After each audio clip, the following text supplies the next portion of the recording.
And then if I got dead, like say I'm traveling from here to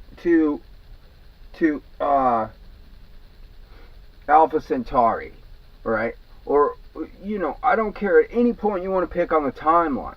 I mean, I could be a thousand light years out, going to some distant world, and I'm communicating with Keycom, and I've got all this other stuff, right? But I got a big military vessel with people that are, because I've got to run it like, it's a tight ship. I'm going to run a tight ship. But, so, I got some people that died, right? So what am I going to do? What I'm going to do is I'm going to take them and I'm going to put them, according to the ancient naval traditions, I'm going to take them and I'm going to put them in a coffin and I'm going to drop them on a world. And then I'm going to name that world after those people. Right? I'm going to put the name of them on there and name the world after them. And then maybe someday they cause life to appear on that world. You know what I'm saying? Like, because of the theories of evolution. Supposedly we're saying that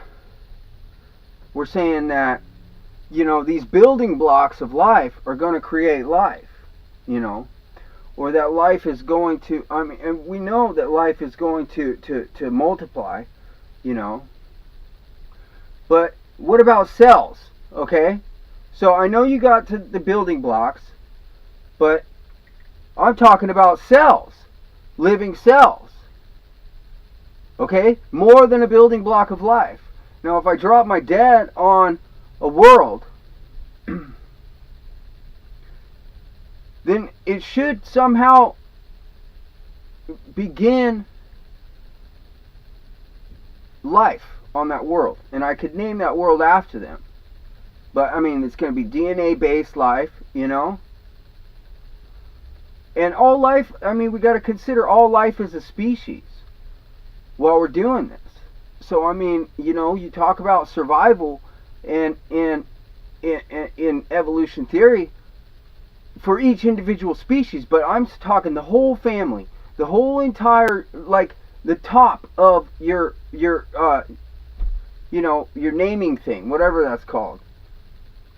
It's Latin for naming, but the very top, all life, right, is is a species to me, and we only live on this one world in the entire universe, so we have to work for its survival. But so as we go along and we find a new star, and then we're exploring planets, then one of our crew members dies, and according to the ancient traditions we have a burial, and then we put him out to sea. But instead of him floating out into space for no reason at all, we put him out to sea on a planet, and we name that planet after him, and we come back and check it, in like a million years, oh my God, like, it's some kind of, something grew from it, from him. It's just reality, that we're talking. I'm not trying to say that that's what we're supposed to do. But that's just what I would do, because then, like, the people who loved him or whatever, then they got hope that, like, well, man, yeah, he died, but from his death sprang all the life on this one planet that we named after him. And that would be really cool.